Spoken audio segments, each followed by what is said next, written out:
So I'm here with Jan Nordstrand. Thank you very much, Jan, for joining me this evening to talk Great. about the world of handbells Yes. and your relationship with handbells for our audience, which is the Handbell Musicians of Canada. Right. And so thanks for joining me, Jan. This is really very cool. It's great to connect, John. Thank you. Yeah. So I guess first I just want, I could read your bio, Yeah. but I'm not going to do that. It's an amazing bio. So I'd just like to ask me, tell me a little bit about yourself. What was your introduction to handbells? Mhm. Um, how did you start out in Yeah. this great community? I started as a very young child ringing in a United Church in Saskatoon. And then I started to teach there, and there was many sets of district handbells. And so I had junior and senior choir in my elementary school that I taught in, and I joined an adult performing group there. And then when I came to the coast here, there was no handbells available to me in my school district. But I quickly got offered to assist when somebody went on mat leave. And then the following year, I took over the choir, and they were my ensemble ever since. So in 1999, they became my group, and I renamed them Soundwave Handbell Choir. And I lovingly had that group until my retirement last June. So when you moved to the transition to Vancouver and started in the Lower Mainland and started the Yes. program in the Lower Mainland.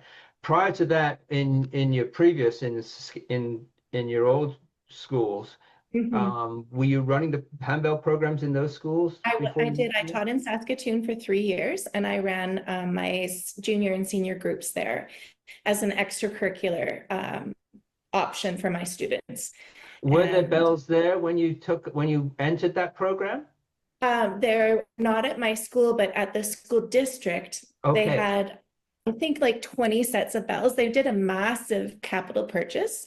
Um, Not when I was a student in Saskatoon, I never saw them in the schools, but by the time I became a teacher in 1992, there was all of these sets just available. And Carol Petrie was the visual and I can't remember what her title was there, but so she came out and worked with me in my school, and yeah, it was a quick launch into handbells in education for me. So yeah. So it was a bit of a heartache once I transitioned here, and Yeah. there was no bell. There was two sets of bells in the district, and they were both being used.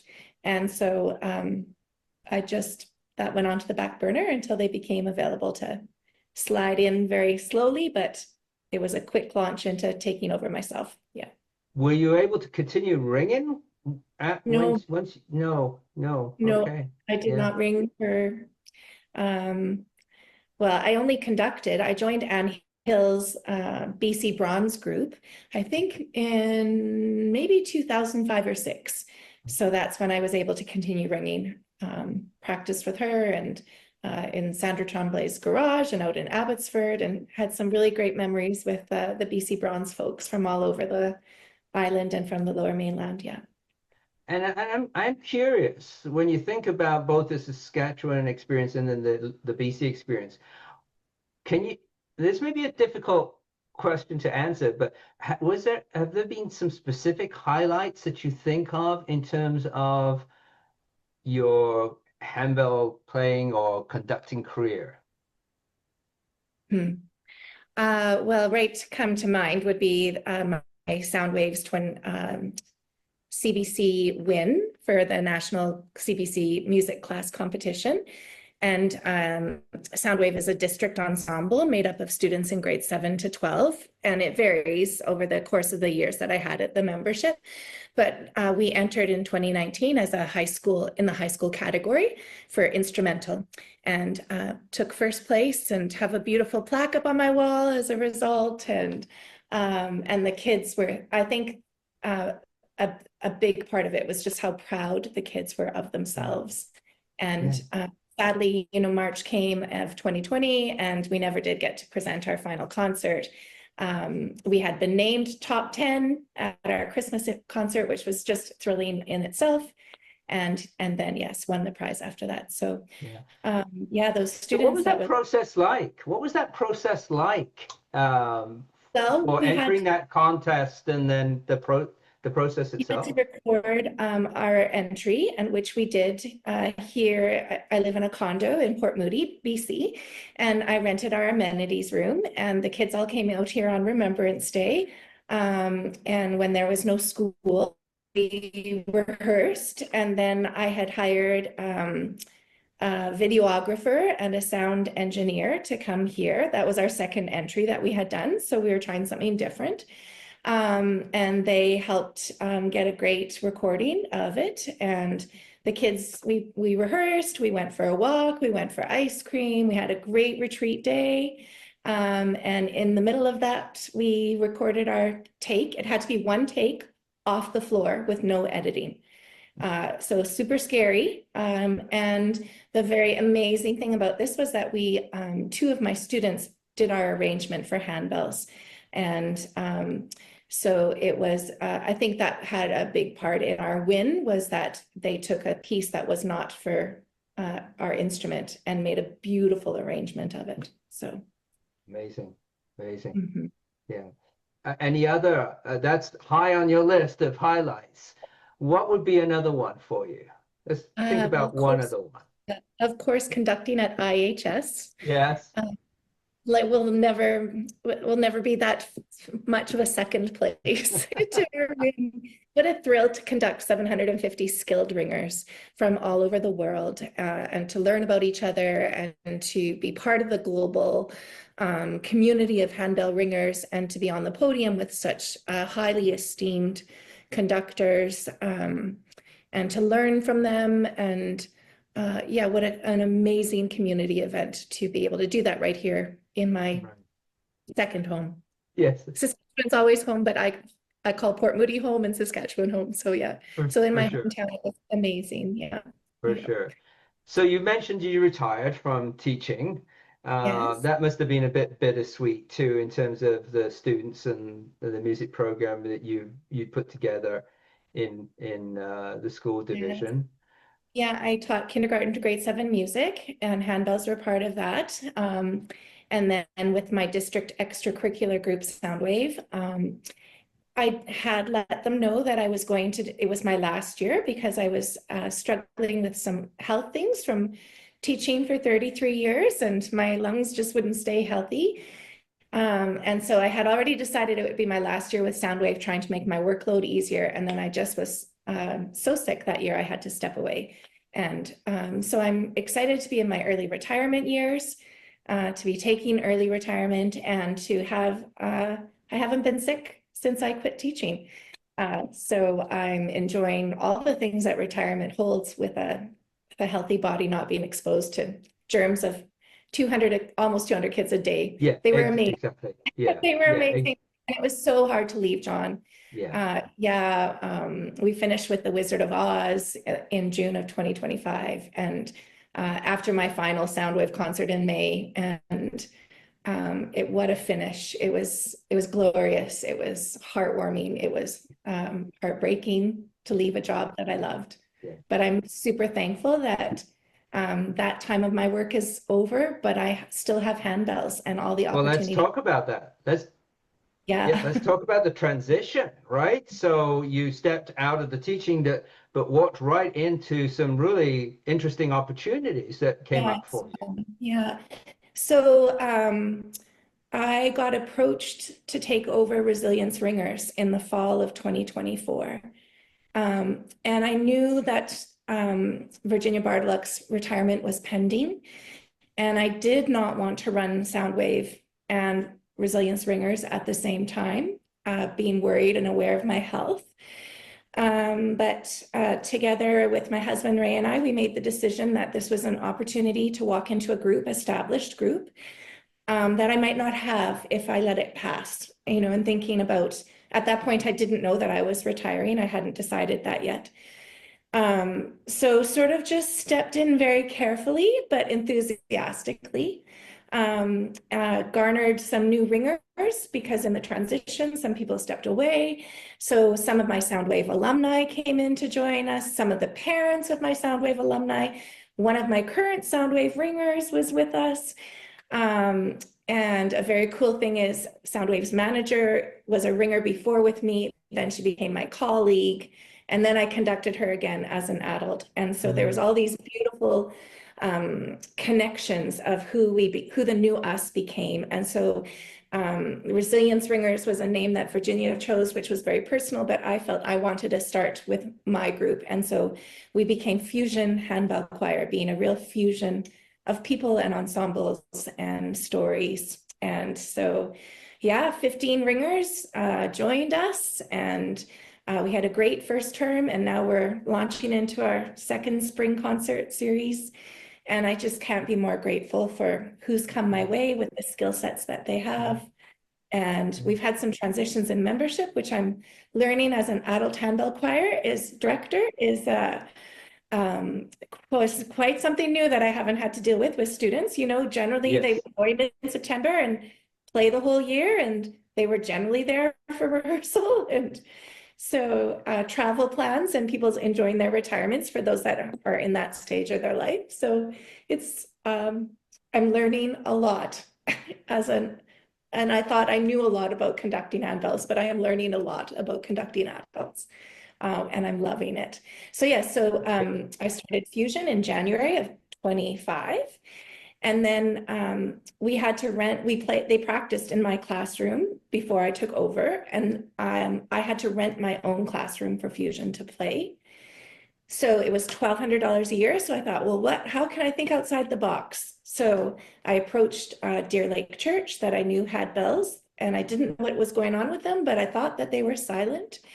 And I reached out to them and asked if they would let Fusion use their bells for free, if I could start a beginner group there for them, which they agreed to. And so I enjoy a beginner group, and then a couple hours for an hour, and then Fusion joins me, and we have a 2-hour rehearsal, and Mondays are just full of bell ringing, and I love it. So it's been an amazing transition. The community there is so welcoming.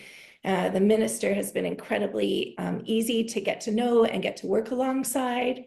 And so as I'm learning about conducting adults, I'm learning about fitting into a church community and all that's involved with managing those dynamics. And so, yeah, it's been a lot. It's been amazing. So yeah, insurance, John, something I didn't ever have to worry about. Yeah. So, yeah, somebody posted in Handbell People that a tip for new community ensembles today, and I thanked her. I was like, that was a tip I needed to know. So yeah, so the learning curve is quite steep. That's right. Well, the only constant is change, right? So I mean, we're always having to learn something, and the benefit of learning something new, obviously, is what helps to keep us fresh as well. And I understand you also were able to expand the number of bells and the one. Yes. Right. Yes. So Deer Lake only had 4 octaves of bells, only. Lots of people would be very happy with that. So I borrowed the BC Guild's lower top half octave and partial lower half octave and purchased the low chimes that were missing, the Suzuki low chimes. In a pretty bare bones budget. And but that made us have 5 octaves for Christmas, which was lovely. Great. And then I had a donor step forward in November to say she had always wanted to have a 5-octave choir, and could she provide that donation? And so I had been negotiating with somebody in Texas for the 5th octave, sort of just trying to, I don't know, hoping that I would maybe buy them, or I don't know. Things were in the works, and then boom, all of a sudden there was the money. And so yeah, we now are a full 5-octave choir. She donated it to the church, so they belong to the church. We're a full 5-octave choir. They're beautiful. We've replaced all the clappers, and it is amazing. We were almost 5 octaves before, but just that low C, D, E, it's like, oh, rehearsal. Yeah. So yeah. It's nice So to hear yeah, I just that feel like there's C3 come through. yeah. So there's just been so many surprises and blessings, and I'm just amazed at how all the pieces and the people have fallen into place. Yeah, it's a pretty sweet little spot for us Yeah, right now. that's Mm-hmm. terrific. Mm-hmm. So thanks for this time, Jen. I really appreciate the opportunity for us to get to know you a little bit more and your history, your journey with bells. One last thing I would like to ask you is that for for individuals that maybe are thinking of or they're being asked or approached to start a choir or to conduct a choir and they're not that they're kind of wondering about it. If you had one piece of advice or one piece of advice for somebody like that, what would that be? Get a mentor, shadow somebody, ask a lot of questions. You know, Soundwave was taken over by somebody who did exactly that with me. And she came in and worked alongside me for 2 years. And the first year, basically, she Mm. was an assistant in rehearsal, a music teacher in Burnaby School District, Miss Teresa Loy. But yes, she learned by doing. And so if they have no experience with the instrument, find somebody who has bells and take them for coffee and watch a rehearsal or set up a Zoom meeting, John, and Yeah, talk yeah, all things bells and reach out to the bigger community of, you know, on Facebook and the group, the handbell groups on Facebook are, I already mentioned how one was helping me today. And so, yeah, reach out to the people, make the right. connections and value them and Yeah, cherish them. Yeah. that's terrific. Well, and that's, I think, one of the beauties of having organizations like Handbell Musicians Canada and the individual provincial guilds too. They're a great resource to reach out Yeah. to them, find out what's available in the Yeah. community, Go to a and conference, right, John? Like find the workshops and attend the workshops. You know, that's how I sure grew.